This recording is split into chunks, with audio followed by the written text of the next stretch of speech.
Hi everyone, this is another edition of the Voices of Tower Hamlets. Today's guest is Bob Newland, who actually lives in Wapping, but has a very interesting backstory in terms of his lifelong activism in terms of the fight against discrimination and racism, starting from activities in South Africa, moving on to Brooklyn in the 70s, and then moving on to the Anti-Nazi League and the fight against fascism and racism wider, and also the anti-apartheid struggle as well. So without further ado, I'll just introduce Bob. So hi Bob, thanks for coming. Yeah, thank you. Yeah, so do you want to just, it's really interesting. A lot of people know you as a Labour activist in Wapping, but they don't know the backstory of before you became a Labour activist in Wapping. And I just want to talk about, first start with your activism when you were young in the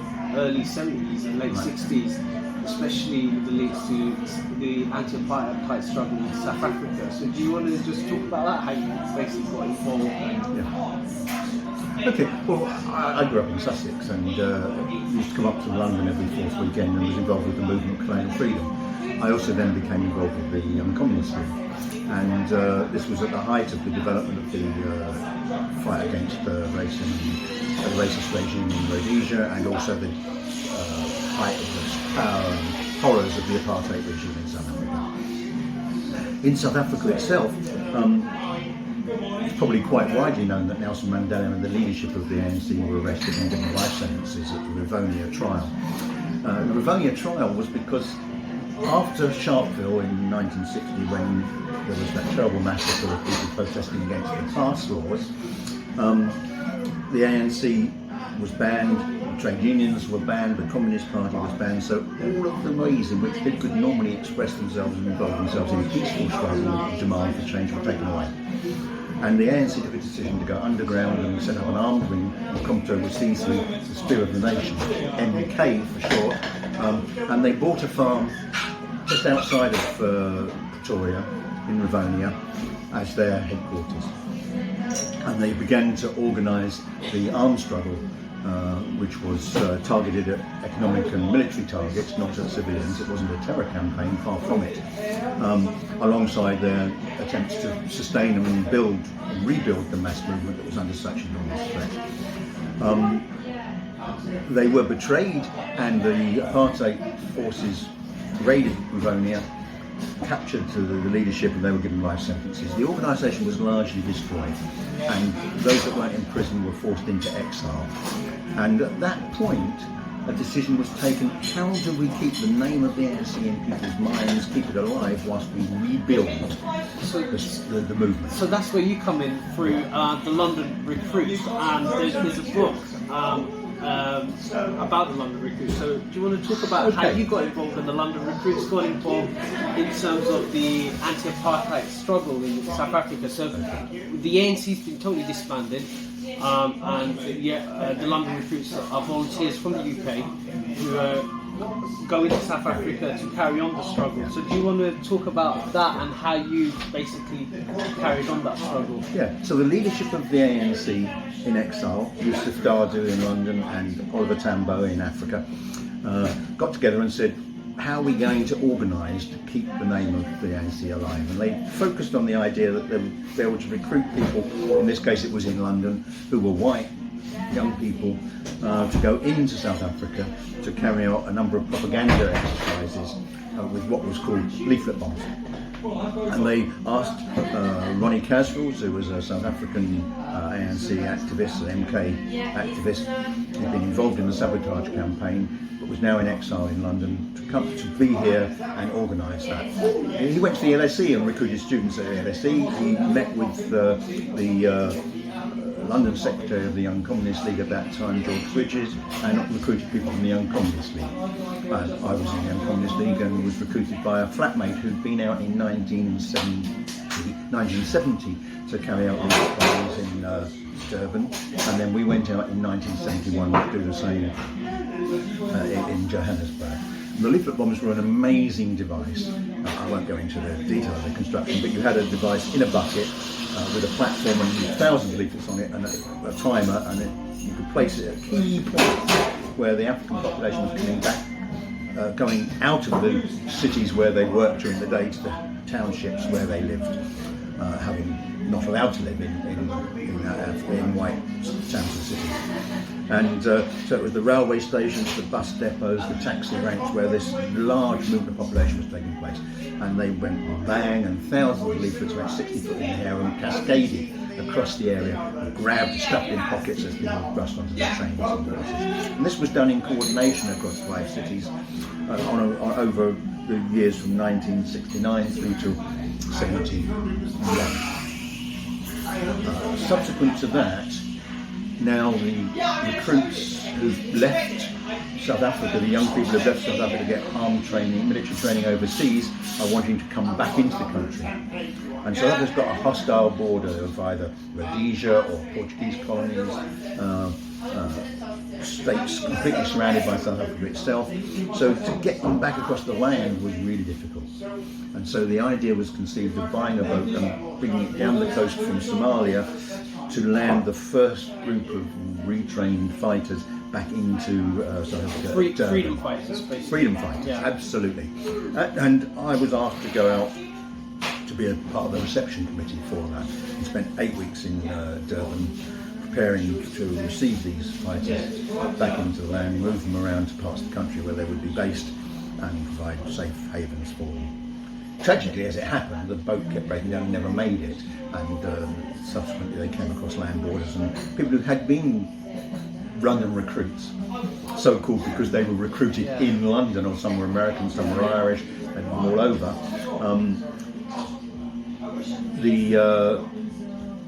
Some of those then went on to provide safe houses and transit organisation to bring fighters back into the country to maintain that struggle and develop it through the 70s and 80s.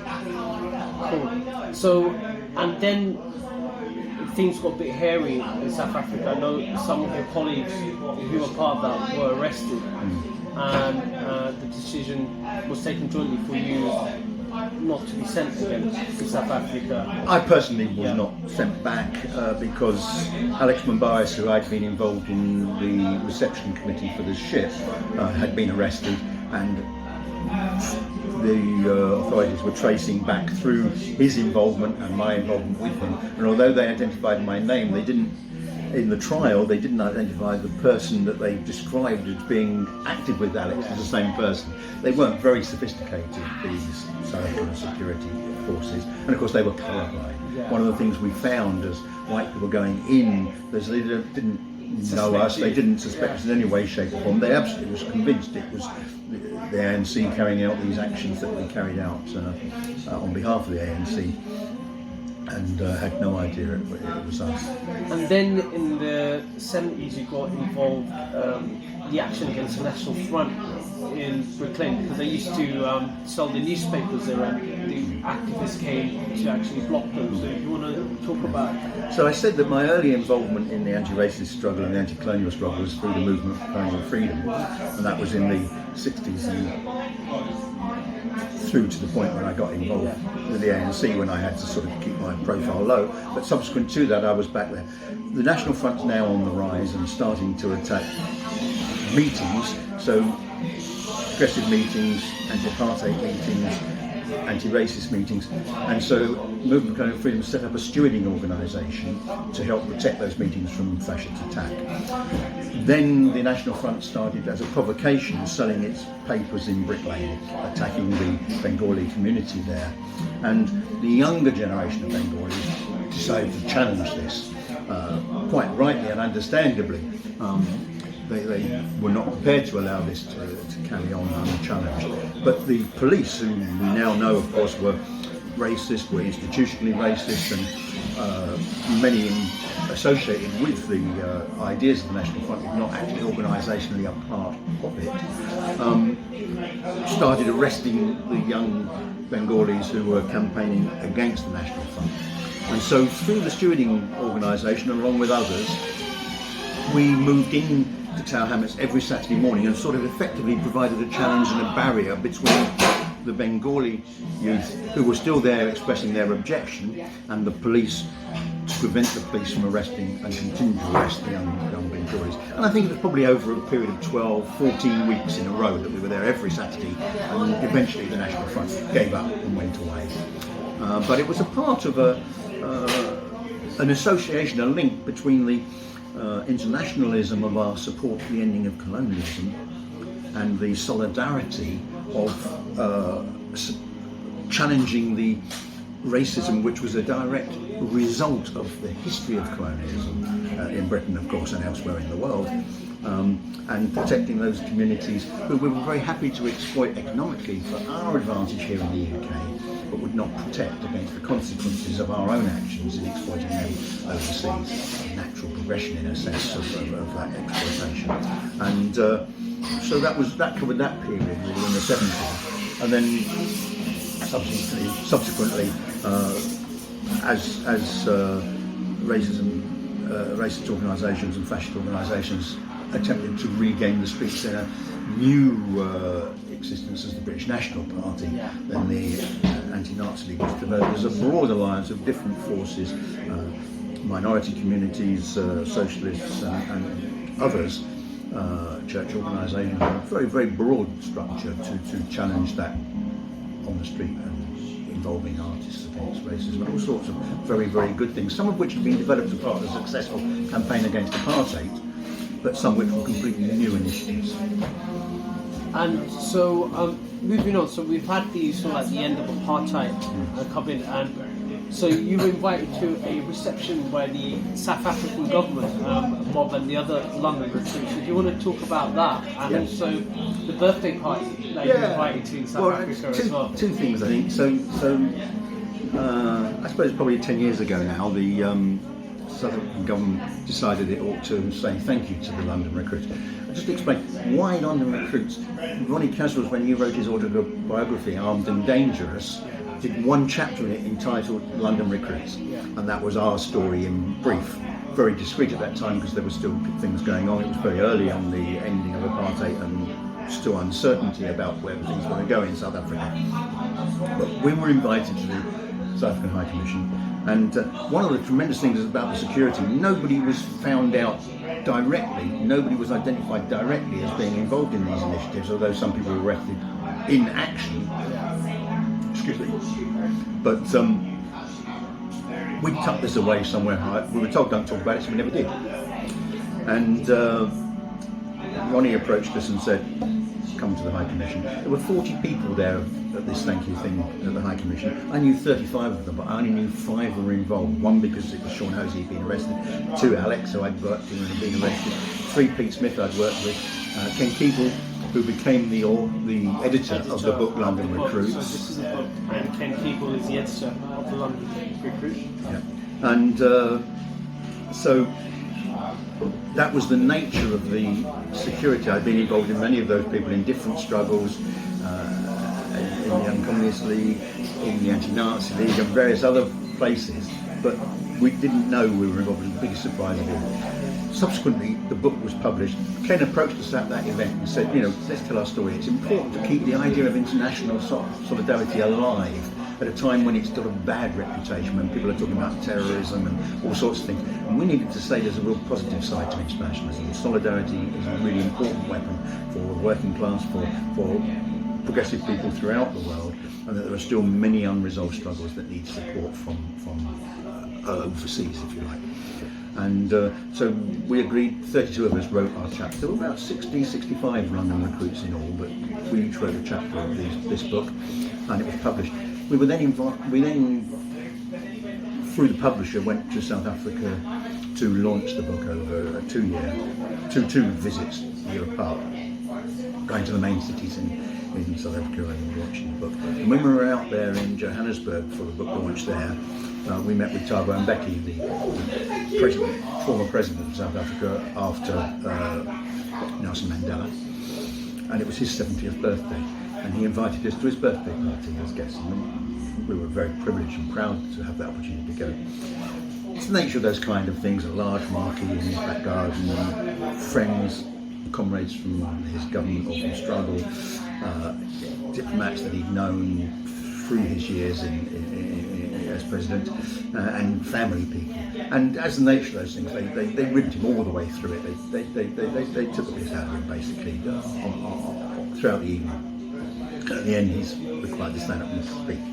So he stood up and he said, "I never wanted this occasion, but you never listened to me when I was president, so why would you listen to me now? But as we're here, I'd like to dedicate this event to the London recruits who came and helped us in our darkest hour." And then he made us stand, and we were in tears because the emotion was just tremendous. We had no idea when we were given the tremendous privilege to play this minor role in the struggle against apartheid, and then came back and went on with our lives and put this episode completely aside for 40 years. We had no idea the impact of it. Ronnie Castle didn't come to us and say, "Look, the organisation's completely screwed, it's destroyed. Those that aren't in prison are in exile, the underground organisation doesn't exist anymore." That's the ANC. Yeah, the ANC's organisation. He just said, "There's a job for you to do," and we said yes and did it. But when we went back then and started talking to people, they then started telling us just how critical our role had been. But something I would wish to emphasise now, and we emphasise throughout those conversations, is our little contribution and our sacrifice was tiny compared to the main victims of apartheid, the people of South Africa themselves, and the main opponents of South Africa in struggle, and the sacrifices and horrors that those people went through in order to defeat the apartheid system. So, it's really important that we keep this in proportion. And we would never have written our chapter in the book if there was any suggestion it was about us rather than about the struggle and the role of solidarity. And there's also, you mentioned movies as well, like people are really interested in struggle. There are movies on YouTube as well, which has links to the London recruits. One is Escape from Pretoria. Okay. Certainly. Well, firstly, may I say there is a movie which should be coming out in 2020 called London Recruits, which is a film about our experience and our contribution, which is being made by a Welsh film company, and should be well worth seeing. But in addition to that, there were a number of things that happened. So later on, from the mid-80s through till the mid-90s, there was a safari organisation set up. So now the ANC has regrouped, it's rebuilt its organisation underground in South Africa. We've seen the student uprising in Soweto in 1976. The townships are in constant revolt. The apartheid system is struggling to keep its grip. The armed wing MK of the ANC has re-established itself and carrying out significant sabotage campaign, attacks on police and military bases against the Sasol, the oil company, attacking the economic targets with great effect. And but whilst they're back inside the country and underground, having had military training overseas, they need weapons. So there was a safari company set up in London, in Greenwich, and it carried out 40 trips with a massive security truck. And under the seats, each time was a ton of weapons, explosives, limpet mines for the ANC fighters. So that was based in London. And there was a film called Escape from Pretoria, which you can find on YouTube, which documents that experience. But actually in July 2020, a posh, expensive, proper sort of film is coming out called Escape from Pretoria with Daniel Radcliffe as the star. That's Harry Potter, by the way. Okay. But he's not on a broomstick in this occasion. There's another, the other film which is out there is Escape from Pretoria. When Alex Mumbaris, who I said was arrested after going back across the border with, across the land border with fighters, when the ship exercise had failed, he got 12 years prison sentence, and there were other ANC activists in prison with him, in white activists in Pretoria Central Prison, as opposed to on Robben Island where the non-whites went, and they organised an escape. And there's a film called Escape from Pretoria. I've said it's coming on Daniel Radcliffe. It's on YouTube, an original Australian one. Gotcha. No, the Australian one is the Secret Safari. So that's the story of the safari, but there's also Escape from Tories on YouTube as well, which shows the most amazing story of how they escaped. It took them years to organise. They made keys out of wood to open 19 locked doors to get from their cells to the outside world. But three of the prisoners escaped, and 2 of them went straight back underground to carry on the underground struggle against apartheid. But it's a really good documentary, recollection of those events. Thanks Bob for doing this Voices of Tower Hamlets. With this video, hopefully there'll be links to those movies on YouTube as well as a link to the book, London Recruits, here. Thanks again, and thank you, Bob, and we look forward to and wait for the next edition of Voices of Tower Hamlets. But this is an amazing story of international struggle, how we can make a difference, and the link between struggles abroad and the struggles here as well. And it's been a real privilege to actually interview Bob. And if you see him on the street, you can ask him yourself. Okay, cheers, thanks, bye. Thank you.